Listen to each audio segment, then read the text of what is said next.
বাচ্চার কথা মনে পড়লেই হইল, বাচ্চার কথা মনে পড়লেই হইল। কোথায় ছিল, কোথায় ছিল 9 মাস, 9 মাস কোথায় ছিল?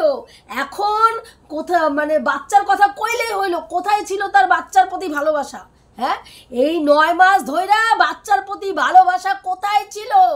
হ্যাঁ, ওই যে কি করে ওই যে ওইটা একটা পরিবেশ একটা নাইটি পয়রা ঘুরা বেড়ায়, সব কয়টা নাইটি সুন্দরী, হ্যাঁ, সাইজা ঘুরে বেড়ায়, নাইটি পয়রা ঘুরে বেড়ায়, বাড়ির একটা, হ্যাঁ, বড় থিকা উড়া থিকা গুড়া থিকা হক গলে নাইটি পয়রা ঘুরে বেড়ায়, ওইটা একটা বাড়ির পরিবেশ।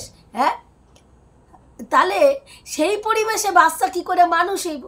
সেই পরিবেশে বাচ্চা কি করে মানুষ হইব? হ্যালো বন্ধুরা, আমি তনুশ্রী চলে এসছি একটা নতুন ভিডিও নিয়ে। আর আজকে যাকে নিয়ে কথা বলতে এসছি, সিঁদুর তুমি কার, বাচ্চা তুমি কার, মার না বাবার? 9 মাস পরে কেন হঠাৎ মায়ের বাচ্চার কথা মনে পড়লো, সেটাই বিস্তারিত আলোচনা করব। তো আমাদের টন্ডিপ ভাই একটা ভিডিও দিয়েছে এবং সেখানে অত্যন্ত রাগান্বিত হয়ে বলেছে, বাচ্চার কথা মনে পড়লেই হইল। হ্যাঁ, মনে পড়লেই হইল বাচ্চার কথা। 9 মাস কোথায় ছিল মা, কোথায় ছিল? বাচ্চা স্কুলে ভর্তি করছে টন্ডিপ ভাই, এতটা তার বাচ্চারে সে ভালোবাসে। তা কইতে আসি কি টন্ডিপ ভাই, বাচ্চারে স্কুলে ভর্তি করানোর যে কথাটা তুমি কইলা, তা বাচ্চার বাপে তো তুমি, বাচ্চার বাপ হচ্ছে তুমি। বাচ্চারে স্কুলে ভর্তি করাইবা, বাচ্চার পড়াশোনার খরচা দিবা, বাচ্চারে ঠিকঠাক করে পরিচালনা করানোর জন্য যা লাগে ওগুলি তো তোমারই দেওয়ার কথা, নাকি আবার আরেকজনের জোগাড় করবো, ভাড়া করবো বাচ্চা সমস্ত কিছু লওনের লেগা? হ্যাঁ, না তোমার কথা অনুযায়ী সেরকমই মনে হইতেছে। বাচ্চারে আমি স্কুলে ভর্তি করছি, কি হাস্যকর কথাবার্তা! তোমার বাচ্চা তুমি স্কুলে ভর্তি করবা, এইটাই তো স্বাভাবিক, নাকি রামশ্যাম যদুমধু আইয়া তোমার বাচ্চারে স্কুলে ভর্তি করাইয়া দিব?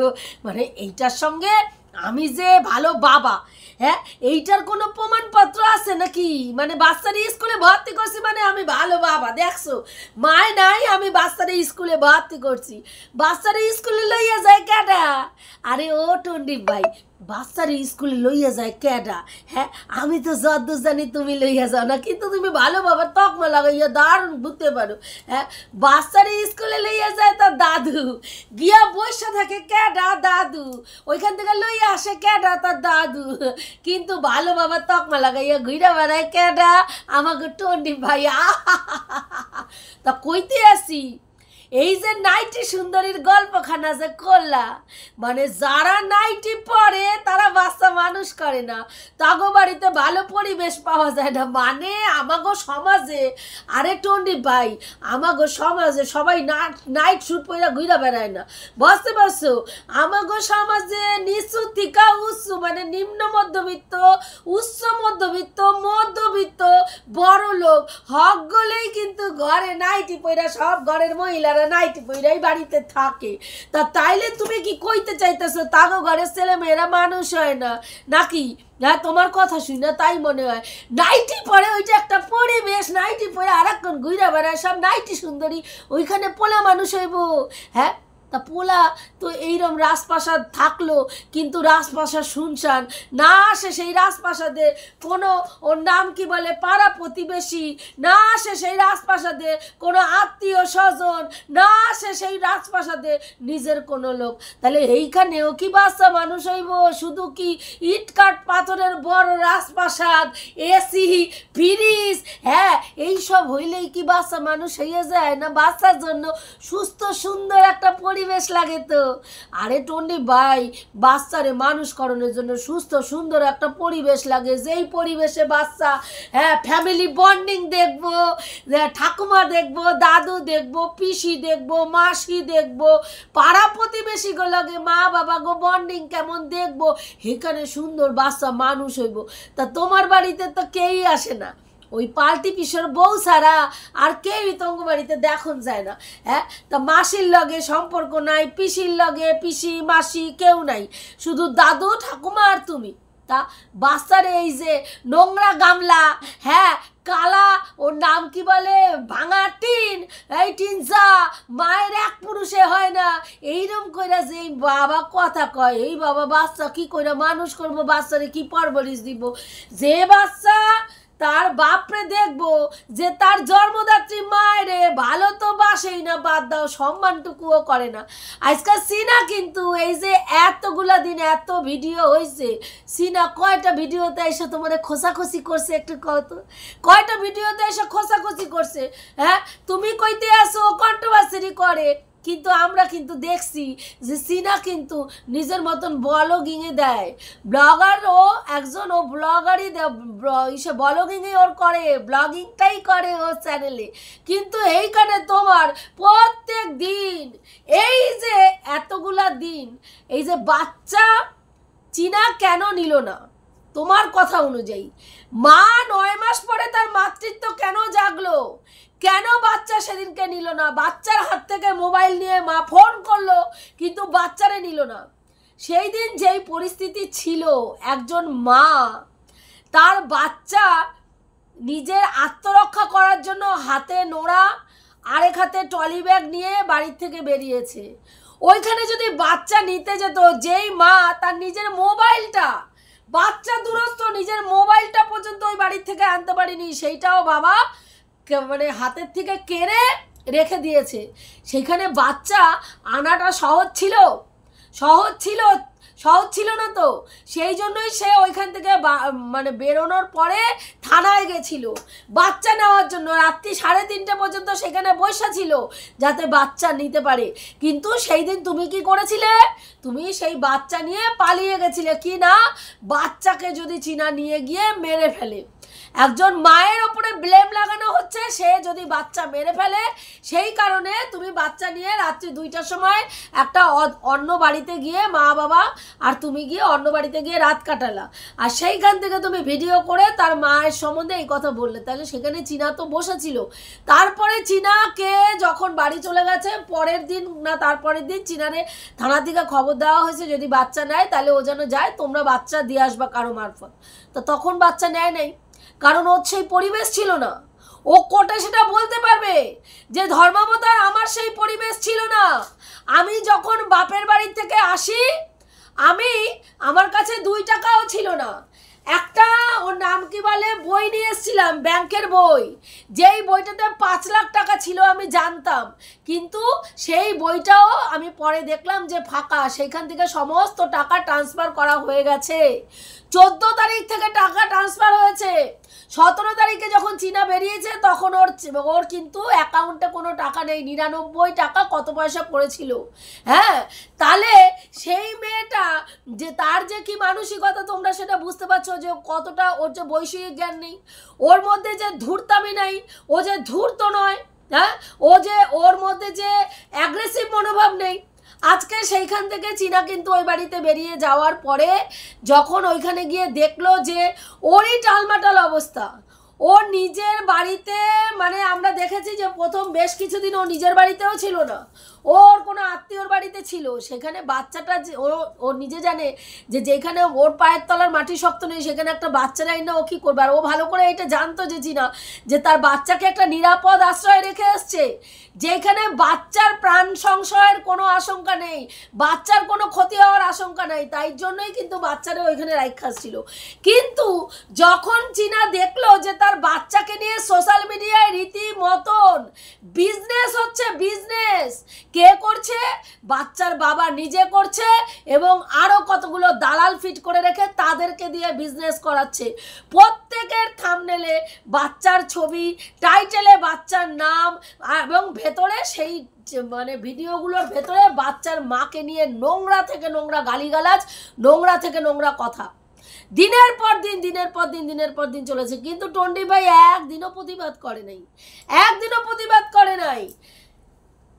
বাচ্চার মায়ের চীনার ছবি থাম্বনেলে সাটানো হয়েছে বিকিনি পরিয়ে, এবং সেই ক্রিয়েটারের প্রশংসা পঞ্চমুখ হয়েছে কে? আমাদের এই টন্ডি ভাই। সেগুলো কোর্ট দেখবে না? যেই ছেলেটি একাধিকবার তোমার স্ত্রীকে ওই কি বলে রেড লাইট এরিয়ায় বসিয়েছে, তোমার স্ত্রীরে মানে কি বিয়ে করেছে, অন্য পুরুষের সঙ্গে থাকে একাধিকবার, সহস্রবার, তা সে শারীরিক সম্পর্ক করেছে, এইগুলো যখন বলেছে, থাম্বনেলে প্রেগনেন্ট বানিয়ে তোমার বউয়ের বিকিনি পরা ছবিগুলো যখন দেখবে, তখন কোর্ট এটা ভাববে না যে এইরকম মানসিক বিকারগ্রস্ত যেই বাবা, সেই বাবার কাছে তার বাচ্চা কি করে রাখবে, সেই বাচ্চা কি করে সেই বাড়িতে থাকবে? দেখবে না? আমার মনে হয় দেখবে। আজকের ডেটে দাঁড়িয়েও তোমার দৌলতে চীনাকে শুনতে হয় তুমি সিঁদুর পরোনি কেন। এতদিন শুনতে হয়েছে তুমি সিঁদুর কার নামে পড়ো, সিঁদুর তুমি কার। মেয়েটার কমেন্ট বক্সে উত্তক্ত করা হয়েছে প্রতিনিয়ত, সিঁদুর তুমি কার। আবার 2 দিন 3 দিন ধরে সিঁদুর পড়ছে না, এখনো মানুষের প্রশ্ন, সিঁদুর পড়ছো না কেন? আজকে যারা তোমার বাচ্চার ক্লিপিংস তুলে ভিডিও করেছে, মানে তোমার ভিডিওর যেটা মেন আকর্ষণ মন কি বাত, যেখানে তুমি নিজের মনের কথা ব্যক্ত করেছো, সেই জায়গাগুলো তুলে তোমার দিদিরা যখন ইউজ করে রেভিনিউ ইনকাম করেছে, তখন তোমার সমস্যা হয়েছে। কিন্তু সেই দিদিরাই যখন তোমার বাচ্চার ছবি থাম্বনেলে লাগিয়ে একটা ইন্টারন্যাশনাল প্ল্যাটফর্মে বিক্রি করেছে, তখন তোমার সেটা গায়ে লাগেনি। তোমার বাড়িতে কেউ গেলে সারাক্ষণ বাচ্চার মুখের মধ্যে ক্যামেরা ধরে বসেছিল, বাচ্চা তিতিবিরক্ত হয়ে গিয়ে বলছে ক্যামেরা বন্ধ করো, সেইটাও আমরা দেখেছি। তারপরেও তার কথা শোনা হয়নি। তো সেগুলো কোর্ট দেখবে না? যে আজকে চীনা কিন্তু কোর্টে গিয়ে বলতেই পারে যে ধর্মাবতার আমি আমার বাচ্চাকে একটা নিরাপদ আশ্রয়ে রেখে এসেছিলাম, আমি জানতাম যে তার বাবা এবং ঠাকুমা দাদু আমার বাচ্চাকে ভালোবাসে, তারা বাচ্চাকে ভালো রাখবে।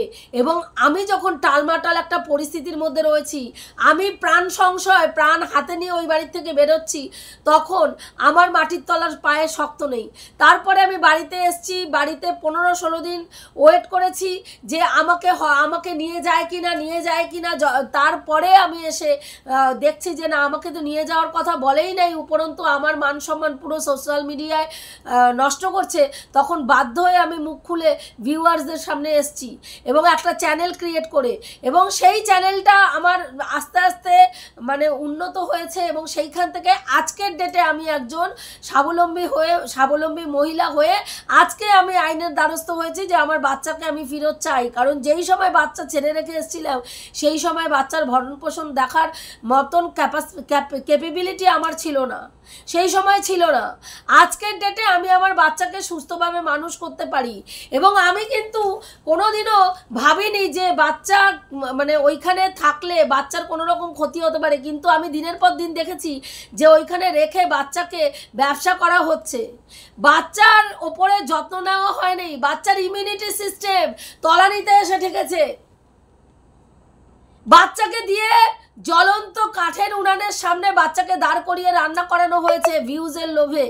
বাচ্চার মাথায় হেলমেট না পরিয়ে বাবা ক্যামেরা করতে বাচ্চাকে সামনে বসিয়ে রেখে ক্যামেরা করতে গেছে। এইগুলো দেখে আজকে আমি মনে করেছি যে বাচ্চা তার বাবার কাছে নিরাপদ নয়, তাই আজকে আমার কাছে আনতে চাই, তাই আমি আজকে আইনের দ্বারস্থ হয়েছি। বলতেই পারে, চীনা বলতেই পারে এটা। আজকে চীনা রে ভাঙা গামলা, নোংরা গামলা, ভাঙা টিন, হ্যাঁ, এক পুরুষে মন ভরে না, এই ধরনের কথাবার্তা তার হাজবেন্ড অন ক্যামেরায় এসে বলেছে।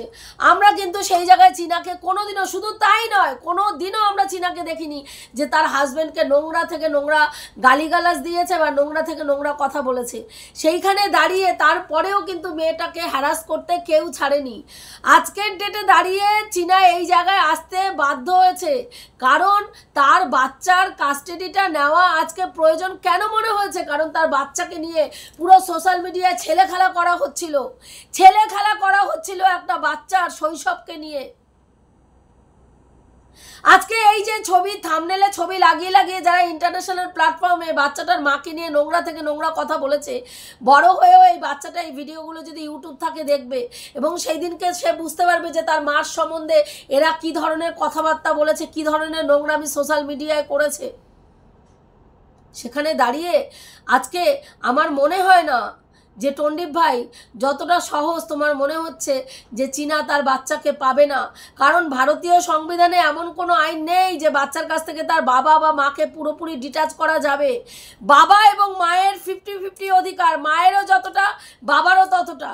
সেইখানে দাঁড়িয়ে মা যদি মনে করে মানে মায়ের কাছে যদি মা কাস্টাডি পায় সেই ক্ষেত্রেও বাবার সঙ্গে দেখা করতে দিতে বাধ্য, আবার বাবা যদি কাস্টাডি পায় সেই ক্ষেত্রেও মায়ের কাছ থেকে মানে মায়ের সঙ্গে দেখা করতে দিতে বাধ্য। ছেলের উন্নতির জন্য, ছেলের পড়াশোনার জন্য, হায়ার এডুকেশনের জন্য যা যা স্টেপ নিতে হবে প্রত্যেকটা স্টেপে মায়ের কনসার্ন দরকার, তবেই গিয়ে তুমি বাচ্চার সমস্ত কিছু করতে পারবে। কোর্ট কিন্তু সেটাই রায় দেয় যে বাবা এবং মা দুইজনই বাচ্চার ক্ষেত্রে সমান দায়িত্ব পালন করবে এবং তারা কিন্তু বাচ্চার সমস্ত কিছু দেখার জন্য একজনের কাছ থেকে যার কাছেই থাকুক না কেন অপরজনের মতামত ভীষণ প্রয়োজন। এই যে মাঝে যে রটেছিল যে বাচ্চাকে কোথায় দিয়ে আসা হবে, হস্টেলে দিয়ে আসা হবে, সেইটাও যদি হতো সেই ক্ষেত্রেও কিন্তু বাবা এবং মায়ের দুইজনেরই মত থাকতে হতো, তবেই গিয়ে বাচ্চা হস্টেলে যেতে পারতো, তা না হলে